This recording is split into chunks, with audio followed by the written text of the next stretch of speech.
Alors, je voudrais vous poser une question. Levez la main, celles et ceux qui n'ont jamais connu d'échec dans leur vie. Je cherche. Ah, je ne trouve personne.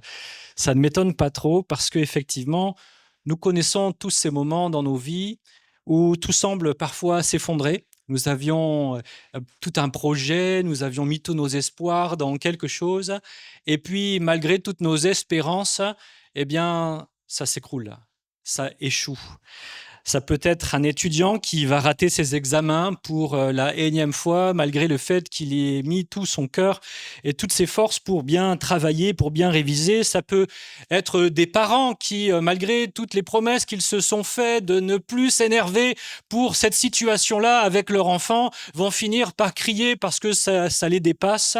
C'est peut-être un couple qui va se disputer encore une fois pour la même raison, alors que la veille déjà, il s'était promis qu'ils feraient chacun un effort. Ça peut être un chrétien qui, malgré son désir de plaire au Seigneur, encore une fois, va tomber dans un péché qu'il avait promis de ne plus jamais pratiquer. Et dans ces moments-là, dans nos moments d'échec, dans nos moments de raté, on a l'impression parfois justement d'être des ratés.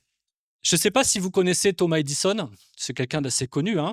Si on a de la lumière aujourd'hui, c'est un peu grâce à lui.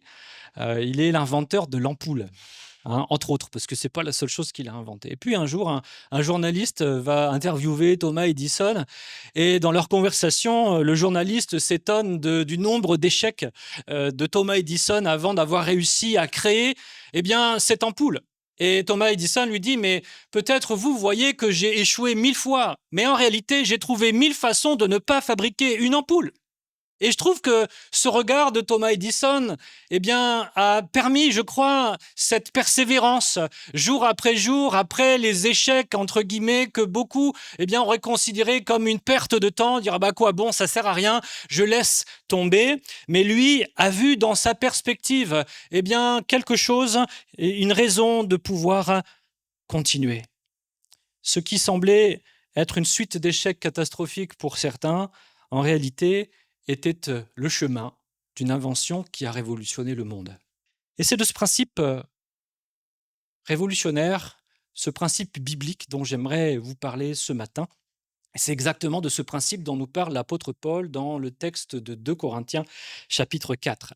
Ce passage, il va nous aider à changer, à bouleverser notre manière de comprendre et de voir nos faiblesses, nos échecs, nos brisures, nos moments de découragement.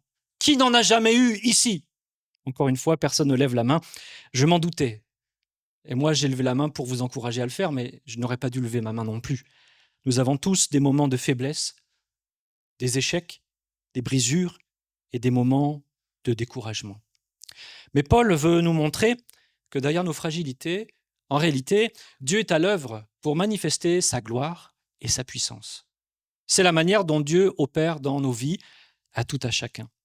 Et c'est la raison pour laquelle j'ai intitulé le titre de mon message « Mourir pour vivre », parce que c'est le principe biblique dans lequel Paul veut nous amener à réfléchir aujourd'hui dans ce texte de 2 Corinthiens, chapitre 4. On va prendre à partir du verset 7 et on va lire jusqu'au verset 12. « Nous portons ce trésor dans des vases de terre, afin que cette grande puissance soit attribuée à Dieu et non pas à nous. Nous sommes pressés de toute manière, mais non réduits à l'extrémité, dans la détresse, mais non dans le désespoir, persécutés, mais non abandonnés, abattus, mais non perdus, portant toujours avec nous dans notre corps la mort de Jésus, afin que la vie de Jésus soit aussi manifestée dans notre corps. Car nous qui vivons, nous sommes sans cesse livrés à la mort à cause de Jésus, afin que la vie de Jésus soit aussi manifestée dans notre chair mortelle. Ainsi, la mort agit en nous et la vie agit en vous. Amen. Alors, pour remettre un petit peu dans le contexte le texte que nous venons de lire, Paul écrit cette deuxième lettre aux Corinthiens dans un contexte un petit peu particulier et je dirais même dans un contexte difficile.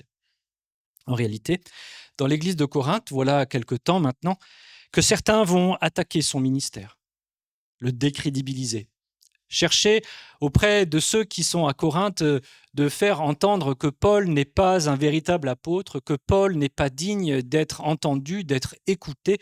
Et en substance, et on peut le comprendre en lisant toute cette lettre, les arguments, on peut les entendre de ces gens qui disent « Regardez Paul, il est faible, il souffre, il a des épreuves, il n'est pas un apôtre puissant et sa manière même de parler et d'enseigner n'est pas la meilleure. » N'est-ce pas dans cette église que déjà l'on reprochait de dire « moi je suis de Paul, moi je suis d'Apollos, moi je suis d'un tel et d'un tel », parce qu'effectivement il y avait de la tension, de la division, et que plusieurs utilisaient cette circonstance pour décrédibiliser le ministère de Paul.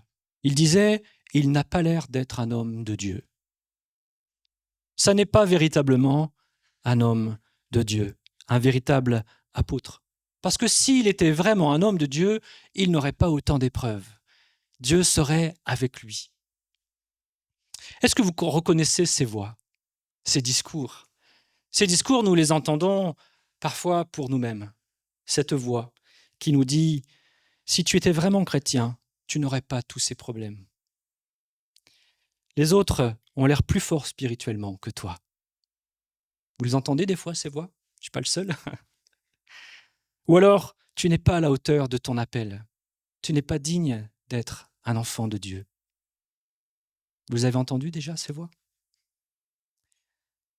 Mais Paul répond dans cette lettre avec une vérité qui est une puissance de Dieu pour nous libérer de toutes ces voix, de tous ces mensonges qui peuvent nous asservir et nous rendre malheureux. Ce que certains voient comme la faiblesse, c'est exactement le mode opératoire de Dieu dans notre vie. Et c'est ce que Paul cherche à expliquer dans notre passage aujourd'hui. Ces lieux de faiblesse, ces temps d'échec, ces épreuves ne sont pas des obstacles à contourner, ne sont pas des choses à fuir. Au contraire, ils sont les lieux privilégiés où Dieu révèle sa puissance et sa gloire. Amen. Et ce matin, j'aimerais que nous puissions regarder comment ce principe s'applique à chacun d'entre nous et comment, effectivement, Dieu, ce matin, veut nous montrer qu'il veut transformer nos faiblesses en démonstration de sa gloire et de sa puissance. Amen. Alors commençons, regardons déjà ce texte. Il y a ici un principe divin qui nous est exposé et c'est effectivement que la puissance de Dieu s'exprime dans la faiblesse humaine. La puissance de Dieu s'exprime au travers de la faiblesse humaine. Paul commence en nous disant que nous portons un trésor spirituel en nous qui sommes des vases d'argile. Nous portons, nous, des vases d'argile, un trésor inestimable. C'est le verset 7 que nous avons lu pour commencer. Alors, je ne sais pas si vous aviez un trésor d'une valeur inestimable, dans quoi est-ce que vous l'exposeriez? En tout cas, dans quoi vous le rangeriez? Est-ce que vous le mettriez dans un coffre-fort? Probablement. Est-ce que vous trouveriez une banque extrêmement bien sécurisée, avec des vigiles 24 heures sur 24, un coffre-fort avec toutes sortes de codes et de protections pour vous assurer que ce trésor inestimable et unique ne disparaisse pas? Mais Dieu, lui, il fait un choix surprenant. Il met un trésor inestimable, l'Évangile, cette bonne nouvelle de Jésus-Christ, il met son esprit, sa présence, sa puissance dans des vases d'argile. Ces vases d'argile, c'est vous et moi. Un vase d'argile, c'est fragile. Vous le laissez tomber, il est cassé. Ça se casse facilement. Et la réalité, c'est que Paul utilise cette image pour nous rappeler que nous sommes tirés de la poussière, comme le vase d'argile. Nous sommes pris de la terre. Et notre vie est extrêmement fragile. Qui peut dire combien de temps il va vivre sur cette terre? Nous pouvons espérer 80, 100 ans pour les plus vigoureux, peut-être 120 ans si vraiment vous avez la foi. Mais qui peut dire combien d'heures il aura à son compteur quand viendra la fin de sa vie? La parole de Dieu nous montre que nous ne sommes que une herbe qui pousse et puis qui rapidement est balayée par le vent, laissant place à d'autres. Notre vie est éphémère en réalité à l'échelle de l'éternité. Nous sommes fragiles. Combien même nous pouvons être un grand gaillard, costaud, avec des gros muscles, une bonne santé, il suffit d'un minuscule virus invisible pour le terrasser. Nous ne sommes rien. Aujourd'hui, cette parole de Dieu, elle vient mettre à défaut un peu notre conception parce que nous vivons dans un monde où sans cesse, on valorise la force, la performance, l'indépendance, la capacité et toutes les technologies, toute la manière dont le monde s'organise et les hommes, vont sans cesse de l'avant, va dans cette direction. Il faut être toujours plus fort, toujours plus performant, toujours aller de l'avant et toujours vaincre les éléments et la nature et même sa propre nature. Aujourd'hui, l'homme veut par sa science et sa capacité et même inverser, ce que Dieu a décrété. L'homme voudrait devenir invincible et illimité. Et tout ce qu'il développe va dans ce sens, dans cette direction. Mais Dieu confronte cette logique.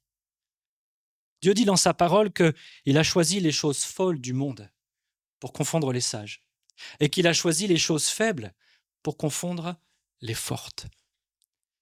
Moi, ça me dit quelque chose, ça me dit qu'on n'a pas à faire semblant d'être fort.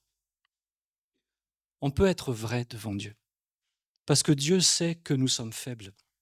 Il sait que nous sommes des vases d'argile. Et je crois que parfois, dans notre vie chrétienne, on est influencé par la manière de penser du monde. On veut vivre notre vie chrétienne en mode warrior, je suis puissant, je suis capable et je vais vous montrer que je sais. Mais la vie chrétienne ne se fonctionne absolument pas comme ça. La vie avec Dieu, elle commence par accepter que nous sommes des vases d'argile, que nous sommes fragiles et que ce qui est puissant et ce qui est glorieux, ce n'est pas nous, c'est ce que Dieu met en nous. Et c'est ce que Dieu fait en nous. Amen. Paul dit, d'ailleurs un peu plus loin dans cette même lettre, c'est au chapitre 12, verset 9, « Ma grâce te suffit, car ma puissance s'accomplit dans la faiblesse. Je me glorifierai donc bien plus volontiers de mes faiblesses afin que la puissance de Christ repose sur moi. C'est pourquoi je me plais dans les faiblesses, dans les outrages, dans les calamités, dans les persécutions, dans les détresses pour Christ. Car quand je suis faible, c'est alors que je suis fort. » Ça, c'est un discours qui est plutôt à l'inverse de ce qu'on peut entendre et voir dans notre monde, n'est-ce pas? Le monde nous pousse à cacher nos faiblesses pour paraître forts, mais le Seigneur veut peut-être ce matin nous inviter à dire « Et si tu commençais à vivre en vérité devant moi?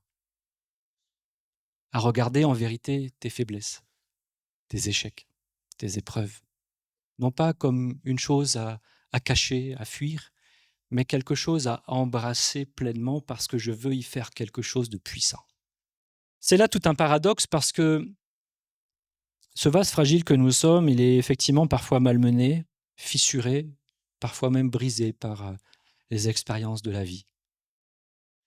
Qui n'a jamais eu le cœur brisé face à une situation, face à un échec? Qui n'a jamais eu de larmes ou de regrets face à des situations parfois compliquées et difficiles? Paul dira, on l'a lu, nous sommes pressés de toute manière, mais non réduits à l'extrémité, dans la détresse, mais non dans le désespoir, persécutés, mais non abandonnés, abattus, mais non perdus. On voit toute une progression où Paul ne nie pas les épreuves, les difficultés et les souffrances. Il parle d'être pressé dans la détresse, persécuté, abattu. Qui n'a jamais été abattu dans son âme ici? Il y a des moments où nous pouvons être découragés, abattus au plus profond de nous-mêmes en se disant « Mais à quoi bon? C'est trop dur, Seigneur.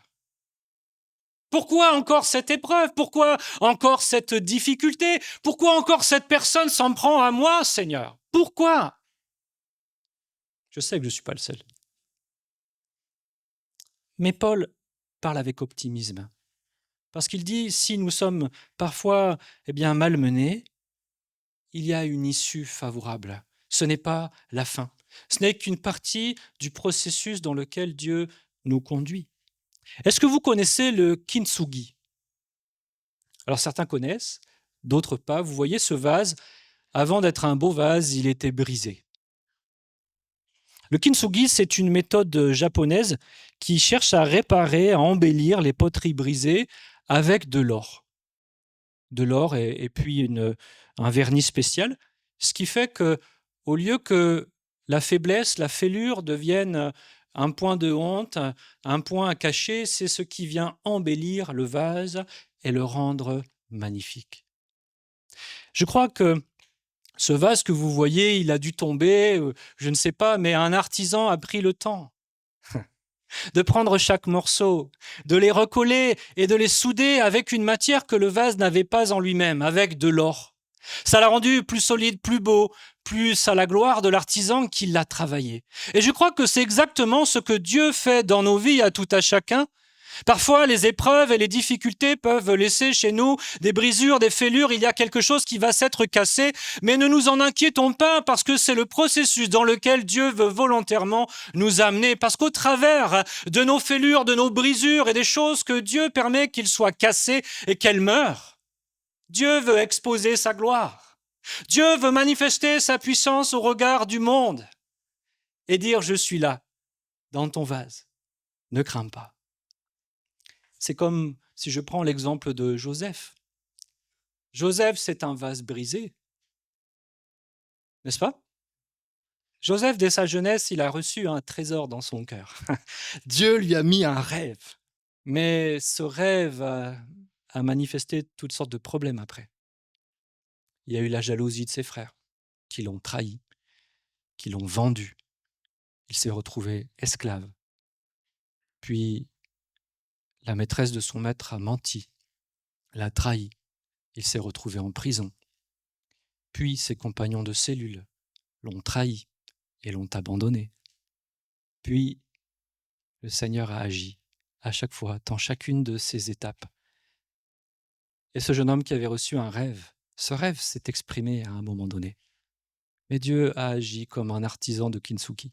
Il a laissé l'or, son or à lui, transparaître par la vie et le caractère de Joseph. C'est là le processus divin dans lequel Dieu veut nous emmener tout à chacun. On le lit au verset 10 et 11.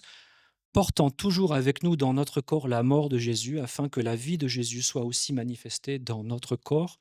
Car nous qui vivons, nous sommes sans cesse livrés à la mort à cause de Jésus, afin que la vie de Jésus soit aussi manifestée dans notre chair mortelle. C'est ici le principe à retenir, c'est que pour que la vie abondante de Dieu et la puissance de Dieu soient manifestées dans notre vie, il faut d'abord accepter la mort. Il y a un processus de mort dans lequel le Saint-Esprit nous amène pas après pas, pour que l'œuvre de la puissance de la résurrection qui est en Christ puisse être pleinement manifestée pour la gloire de Dieu. Ah, vous n'êtes pas nombreux à dire Amen. Je comprends. Qui a envie de dire, moi, je suis prêt à mourir? Je suis prêt à laisser l'Esprit de Dieu faire mourir en moi tout ce qui est nécessaire, à briser tout ce qui est nécessaire, pour que je puisse, d'un vase vil, un vase fragile, devenir un vase d'honneur à la gloire de Dieu. Il y a un moyen mémotechnique que j'aimerais vous montrer, c'est le pasteur Miller qui a développé ce concept visuel pour incarner pleinement ce dont je vous parle et dont la parole de Dieu nous parle. Il a appelé ça la courbe en J. La courbe en J. Alors pourquoi J? Parce que J comme Jésus, non, bien entendu. C'est un bon moyen mémotechnique de comprendre et de visualiser ce que l'Esprit de Dieu ne cesse de vouloir faire dans notre cheminement au quotidien. Pour tracer la lettre J, il faut d'abord descendre avant de pouvoir remonter. N'est-ce pas? Il faut descendre pour remonter. Et cela nous parle d'abord du chemin de Jésus-Christ. Jésus-Christ, il est descendu, il s'est incarné sur la terre. Il a quitté sa gloire. Il a quitté le fait qu'il soit l'équivalent, l'égalité de Dieu le Père. Et il a accepté de devenir un homme, de s'humilier. La parole de Dieu dit même qu'il s'est humilié jusqu'à la mort de la croix. Il s'est abaissé. Il s'est laissé conduire par le Saint-Esprit tout au long de sa vie, jusqu'au tombeau, jusqu'à la mort. Et puis vient la résurrection, vient l'ascension, vient la gloire à nouveau rétablie dans le ciel. Jésus est descendu et il est remonté. Et c'est notre parcours spirituel à nous aussi, chaque fois que le Seigneur le voudra. Il nous faut accepter de descendre, Le Saint-Esprit nous mènera, chaque fois que nécessaire, dans une mort à nous-mêmes, au travers des pertes, au travers de souffrances, au travers de renoncements. Peut-être il y aura un chemin de doute, de remise en question, un brisement même de nos propres forces où nous finissons par dire « Seigneur, j'abandonne tout, je ne peux rien sans toi ». Et c'est alors que la remontée, la vie peut à nouveau être manifestée parce que nous avons accepté d'être mis au tombeau avec Christ. Nous avons accepté de renoncer, de laisser mourir ce qui devait mourir. Et alors la vie puissante de l'Esprit, l'Esprit de résurrection, il peut agir en nous. Et cette vie nouvelle, cette puissance se manifeste. Et comme Paul, nous pouvons dire, ce n'est plus moi qui vis, mais c'est Christ qui vit en moi. Amen. La vie chrétienne, ce n'est pas une progression linéaire. On voudrait tous que ce soit une belle flèche qui va vers le ciel. Mais la réalité, c'est que la vie chrétienne, c'est une succession de CJ où nous montons et nous descendons petit à petit, chaque fois d'étape en étape, laissant le Saint-Esprit façonner nos cœurs, nos caractères, façonner et remplir d'or le vase fragile que nous sommes. Chaque domaine de nos vies, notre caractère, nos relations, notre service pour Dieu, notre manière de vivre doit connaître ce processus. Et c'est normal, ça fait partie du cheminement dans lequel le Seigneur veut nous amener. Mais la question est, pourquoi alors parfois restons-nous bloqués dans ce processus? Peut-être aujourd'hui tu as l'impression d'être constamment dans une descente et de dire mais elle est où la remontée? Ou peut-être tu aimerais rester constamment dans une montée, mais le Seigneur te dit ce n'est pas comme ça que je veux travailler dans ta vie. Pourquoi est-ce qu'on peut parfois tourner en boucle? J'aimerais dire la chose est simple, parce que nous résistons au processus du Saint-Esprit dans notre vie. Le Saint-Esprit veut nous amener à marcher sur un chemin de renoncement à nous-mêmes et de mort. Et il nous mène au tombeau comme il a mené Christ au tombeau. Mais si nous résistons sur ce chemin, alors la vie ne peut pas être relâchée. La puissance de Dieu et la gloire de Dieu ne peut pas être pleinement manifestée. Vous savez, mourir à soi-même, quand il y a la mort, il y a forcément un deuil. C'est vrai ou pas? Faire un deuil, c'est pas facile. Et la psychologie humaine qui a étudié un petit peu le fonctionnement comment on fonctionne, nous, les humains, a déterminé 7 étapes dans un deuil. Et je me suis amusé à regarder comment, en réalité, lorsque le Saint-Esprit veut nous amener sur ce chemin de renoncement à nous-mêmes et d'accepter cette mort pour vivre après, il y a un processus de deuil qui doit prendre place.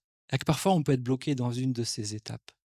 La première étape de ce processus spirituel, c'est le choc. On se dit, j'arrive pas à croire ce qui m'arrive. Face à un échec, à une conviction de péché, à une épreuve, on est comme sidéré. On n'arrive pas à mettre des mots, on n'arrive pas à réfléchir, on est comme dans un état de choc. On ne sait plus prier, on n'arrive pas à réfléchir clairement de ce qu'on est en train de vivre, on est comme voilà, un peu bousculé. On peut même se sentir un peu paralysé. J'imagine Job tout à fait qui, à l'annonce de la perte de ses enfants, de la perte de tous ses biens, il a eu tout un temps, il a été comme sidéré. Ses amis sont venus et sont restés dans le silence, eux aussi sidérés dans le choc de ce qui venait d'arriver, sans pouvoir même mettre des mots, rationaliser ce qui se passe. Et peut-être tu es dans cette étape aujourd'hui. L'étape qui vient après, c'est le déni. On se dit, ce n'est pas si grave. Ce n'est pas si grave. Face à un péché, on peut raisonner, on se dit, ce n'était qu'un moment de faiblesse. Je vais m'en sortir. Face à un défaut de caractère, on dit, mais je ne suis pas si mauvais que ça. Et puis de toute façon, je suis né comme ça. C'est moi, c'est mon caractère. Face à une épreuve, on pourrait aussi dire, je vais m'en sortir, j'ai des capacités, j'ai des ressources, j'ai de quoi rebondir. Comme Pierre qui, face à l'annonce de ce que Jésus devait vivre, lorsqu'il lui annonce qu'il doit mourir à la croix, il est dans le déni. Il dit, non Seigneur, ça n'arrivera jamais. Ce n'est pas le plan de Dieu, ce n'est pas possible. Il était dans le déni vis-à-vis de la volonté de Dieu sur ce chemin. Est-ce qu'il y a quelque chose dans ta vie en ce moment que tu es en train de minimiser, pour lequel tu es dans le déni? Dieu t'a montré que c'est quelque chose qui doit travailler, mourir dans ta vie. Mais aujourd'hui, tu es dans le déni, tu n'es pas prêt encore à l'accepter. Après le déni vient la colère. On dit c'est pas juste. Parce qu'on s'est rendu compte que nos bons arguments ne tenaient pas avec le temps et que finalement, eh bien, c'était bien là. Le problème était bien là. Et on trouve que ce n'était pas juste, on réalise l'ampleur de la situation et peut-être même la frustration peut monter, la colère contre nous-mêmes. Pourquoi est-ce que je suis si faible? Pourquoi est-ce que malgré mes efforts, je n'arrive pas à m'en sortir face à ce problème, face à ce péché, face à cette difficulté? Ça peut être aussi de la colère contre les autres en disant « mais si je vis cela, c'est à cause d'eux, c'est parce qu'il a dit ceci ou c'est parce qu'il a fait cela ». Et nous dirigeons notre colère contre ceux qui nous entourent. Ou alors même, on peut avoir notre colère contre Dieu en disant « Seigneur, pourquoi moi? Pourquoi cette épreuve? Pourquoi celle-ci encore? Seigneur, j'ai assez encaissé depuis toutes ces années. Maintenant, j'en ai marre. » La colère. Cette colère, Job l'a aussi le ressenti. Après avoir tout perdu, il va dire que le jour où je naquis périsse. Autrement dit, j'aurais mieux fait de ne pas vivre. Il était en colère et il avait le droit. J'aimerais dire une chose, Dieu n'a pas peur de ta colère. Dieu n'a pas peur de ta colère. Et je peux même te dire une chose, donne-lui ta colère. Dis-lui ta colère. Vide ton cœur, mais ne la garde pas à l'intérieur de toi. Dieu préfère ton honnêteté, ta colère, que tes faux semblants. L'étape d'après, c'est le marchandage. Une fois que la colère est passée, on dit « Seigneur, si je m'améliore, si je prie plus, si je lis ma Bible davantage, si je fais ceci, si je fais cela, alors Seigneur, s'il te plaît, fais cela pour moi. » On essaye de négocier. Mais encore une fois, en s'appuyant sur ses propres forces, sur ses propres ressources, on essaye de trouver un compromis sans vouloir payer le prix du renoncement, le prix de l'abandon, le prix de la mort. On dit « Seigneur, je te promets de ne plus recommencer. Bénis-moi. Si tu me sors de là, je te servirai mieux, Seigneur. Je vais faire plus d'efforts. Je vais donner ma dîme, Seigneur. » Cela me fait penser au roi Saül qui, après sa désobéissance, va chercher à justifier, à minimiser sa faute devant Samuel. Il va la rendre spirituelle. Nos promesses humaines ne sont que du vent et elles ne peuvent pas nous changer. L'étape d'après, c'est la tristesse et la dépression. Parce qu'on se rend compte qu'on n'y arrivera pas, que nous ne sommes rien, que malgré nos efforts, malgré nos challenges, malgré nos promesses, malgré tout ce qui a pu nous animer jusque-là, ça ne marche pas. Rien ne change. Et je reste dans mon problème, dans mon épreuve, dans ma difficulté. C'est l'amer constat de nos incapacités à nous changer nous-mêmes, à nous transformer. Nous réalisons à ce moment-là, et cela nous attriste profondément, que nos efforts ne suffisent pas. Et légitimement, on se sent découragé, parfois même désespéré de nous-mêmes. Jusqu'à quand, Seigneur? Qui me délivrera de ce corps de mort, disait l'apôtre Paul. Je pense à Élie, sous son genêt, le prophète qui pourtant, après de grandes victoires, demandait la mort, avait juste envie d'abandonner. C'était plus qu'il ne le pouvait. Cette étape, bien que douloureuse, elle est primordiale, parce que c'est à partir de cette étape-là que la vie va pouvoir venir. Quand on arrive au bout de soi, au bout de vouloir encore compter sur soi-même, sur ses propres efforts, sur ses propres capacités, et que l'on finit par réaliser que Seigneur, je dois mourir à moi-même pour que ta vie puisse s'exprimer en moi. Je ne peux pas le faire, alors Seigneur, toi, fais-le. C'est là où vient l'acceptation. Seigneur, je capitule, j'ai besoin de toi. Sans toi, je ne peux pas le faire. Et c'est là le tournant. C'est là que la vérité du Saint-Esprit peut commencer à produire la vie. C'est là où nous cessons de lutter avec Dieu. C'est là où nous cessons d'argumenter. C'est là où nous cessons de parler pour ne rien dire. C'est là où nous cessons d'arrêter de chercher d'argumenter. Mais nous reconnaissons notre besoin absolu de la grâce de Dieu dans notre vie, dans notre circonstance, dans notre situation. Et nous disons, Seigneur, si tu ne le fais pas, Je resterai dans cette mort. Je resterai dans ce tombeau. Je resterai, Seigneur, dans cet échec. Je resterai, Seigneur, dans cette épreuve. Si tu ne viens pas, Père, je vais mourir. Et je suis mort. Comme le fils prodigue, qui, après avoir touché le fond, après avoir constaté que, combien même il s'était vertué à trouver des solutions, il n'avait rien à manger, il ne pouvait même pas manger la nourriture des cochons. Il a capitulé. Et c'est là où il s'est repenti, il est rentré en lui-même et il a décidé de retourner vers son Père. Décision salutaire. Décision qui lui a permis de quitter la mort pour entrer dans la vie. D'ailleurs, c'est ce que dira son Père. Lorsqu'il viendra, ils vont se réjouir parce que son fils qui était mort est revenu à la vie. Amen. Et c'est là le commencement, cette courbe en J, où nous remontons, c'est la reconstruction, où nous laissons l'Esprit de Dieu agir en nous et nous pouvons dire, regarde ce que Dieu a fait dans ma vie. Ce n'est pas moi qui l'a fait, mais c'est Dieu qui a agi, c'est Dieu qui est intervenu, c'est Dieu qui a changé mon caractère, c'est Dieu qui a changé mes circonstances, c'est Dieu qui m'a donné la force que je n'avais pas. Amen. Dans cette circonstance où nous remontons, nous sommes animés de la vie, de résurrection, de la puissance de Dieu qui se manifeste au travers de nos brisures et de nos fêlures, nous pouvons témoigner des changements profonds opérés dans notre vie.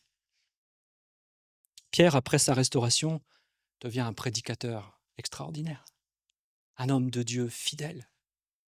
Pourtant, il avait renié son maître à 3 reprises. Mais là où nous avons échoué, là où nous avons été brisés, là où nous avons manifesté de la faiblesse, Dieu veut manifester sa puissance, sa grâce, sa gloire. Amen.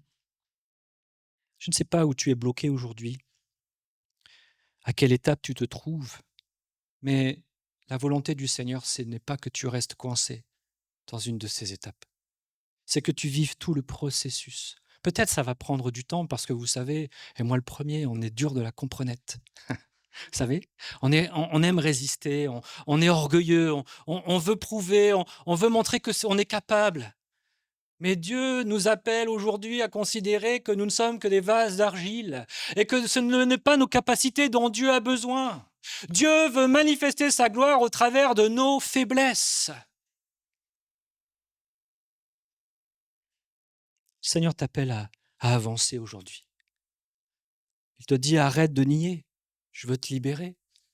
Ta colère ne me fait pas peur, viens m'en parler, viens me la donner. Tes promesses ne changeront rien, mais ma grâce peut changer quelque chose pour toi. Je sais que tu es découragé, mais regarde à moi.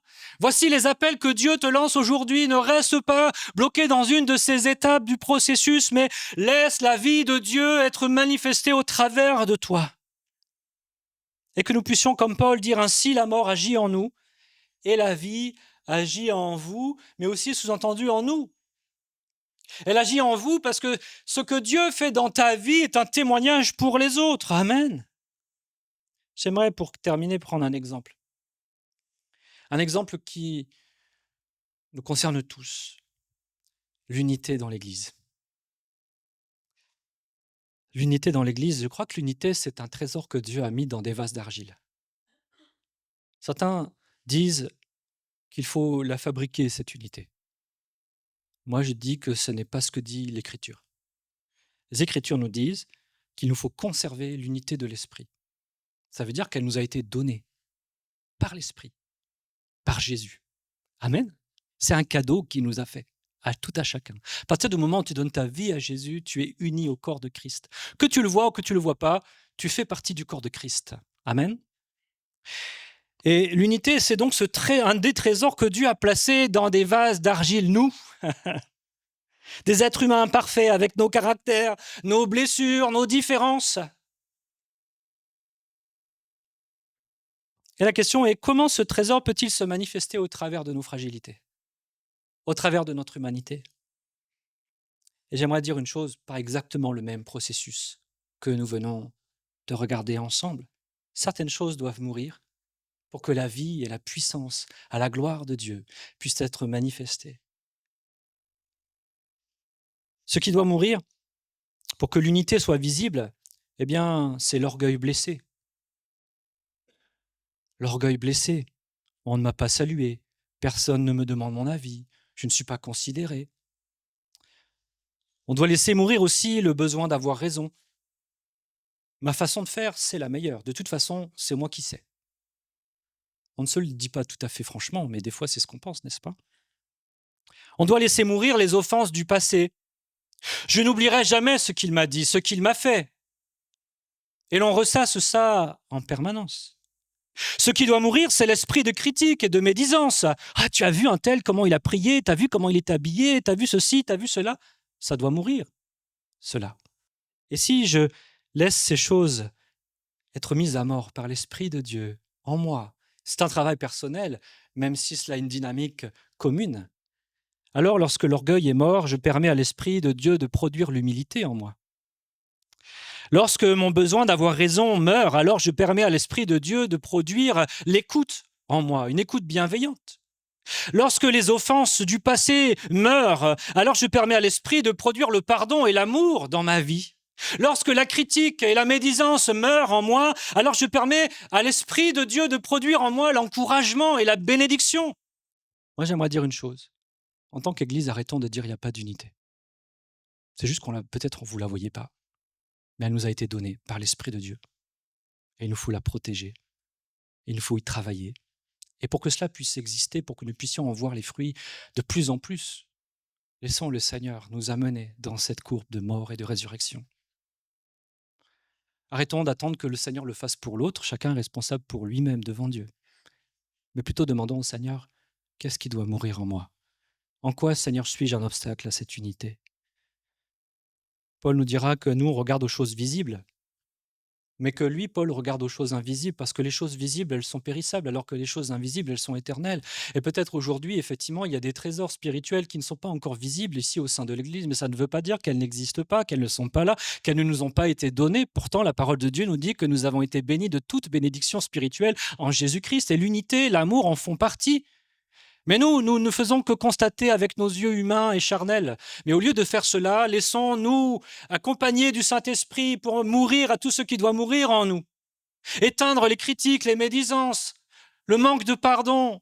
Et regardons vers l'avenir en disant, Seigneur, merci pour l'unité que nous avons aujourd'hui. Je ne la vois pas encore pleinement, mais Seigneur, merci parce qu'elle est là et qu'elle va se développer. C'est toute une posture. C'est comme Edison qui va dire « Mais moi, je n'ai pas eu d'échec, j'ai juste trouvé 1000 façons de ne pas fabriquer une ampoule. » Alors, je crois qu'on a assez trouvé de manière de ne pas vivre l'unité. Maintenant, il faut qu'on trouve des manières de la vivre mieux. Amen. Je voudrais conclure rapidement maintenant. Pour que la vie et la puissance de Jésus soient manifestées en nous, il faut laisser le Saint-Esprit faire mourir tout ce qui est nécessaire. On peut lutter contre ça. On peut ne pas être d'accord, mais c'est quand même comme ça que Dieu veut opérer dans nos vies. Et tu peux passer toute ta vie de chrétien à résister, à dire non, je veux pas, c'est pas normal, c'est pas juste, je veux pas souffrir, je veux pas avoir mal. Mais c'est quand même comme ça que Dieu veut faire. Et parce qu'il est très patient, ça prendra tout le temps qu'il faudra. Mais Dieu veut faire de toi un vase d'honneur. 3 vérités à retenir. Nos faiblesses ne sont pas des obstacles. Pas besoin de vivre dans des faux semblants, dans de l'hypocrisie, en disant oui, je suis fort, je suis le meilleur, j'y arrive grâce à Jésus. Vous savez, tous ces discours de très très spirituels que l'on entend parfois. Mais il faut juste être vrai. Quand ça va pas, ça va pas. Quand c'est difficile, c'est difficile. Quand j'ai un échec, j'ai un échec. Pourquoi le cacher? Pourquoi faire semblant? Pourquoi le Seigneur veut, au travers de toutes ces choses, manifester sa gloire? Il veut la combler de son or pur. Amen. C'est un processus normal. Les épreuves, les difficultés, les oppositions, les souffrances font partie de l'expérience de la vie. La vie ne sera jamais un long fleuve tranquille. Et je peux passer toute ma vie à dire c'est pas juste, c'est pas juste, c'est pas juste, et à pleurnicher, ou je peux dire Seigneur, qu'est-ce que tu veux faire dans ma vie? Qu'est-ce que tu es en train de faire? Montre-moi, Seigneur. Je veux arrêter de résister. Je veux, Seigneur, te laisser faire parce que je sais que à la finalité, c'est la vie abondante qui va être manifestée. Ne te décourage pas. Cela fait partie du chemin. Et comme Paul le dit, on peut être pressé, mais c'est pas une finalité en soi. Il y a un espoir, il y a quelque chose de meilleur qui s'en vient. Regardons aux choses invisibles. aux choses éternelles. Après la mort vient toujours la résurrection. C'est la promesse du Seigneur.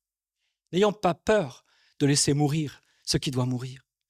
Parce que ce que tu abandonnes, Dieu va le combler tellement plus. Tellement plus. Peut-être tu as besoin de prendre un temps. Et je crois que le temps de jeûne et prière qu'on va vivre après le culte peut être une bonne occasion pour toi d'être à l'écoute du Saint-Esprit et de lui poser cette question. Seigneur, quelle habitude doit mourir en moi? Quel trait de caractère tu veux transformer? Quelle blessure doit être guérie? Quelle peur, Seigneur, doit être abandonnée et rejetée de mon cœur? Quelle relation qui a été brisée doit être restaurée? Qui est-ce que je dois pardonner, Seigneur? C'est une invitation à ne pas résister, mais de laisser le Seigneur t'accompagner dans tout ce processus, parce qu'il ne te condamne pas. Il veut te libérer. Il veut te façonner de gloire en gloire et de victoire en victoire, à l'image de Jésus-Christ.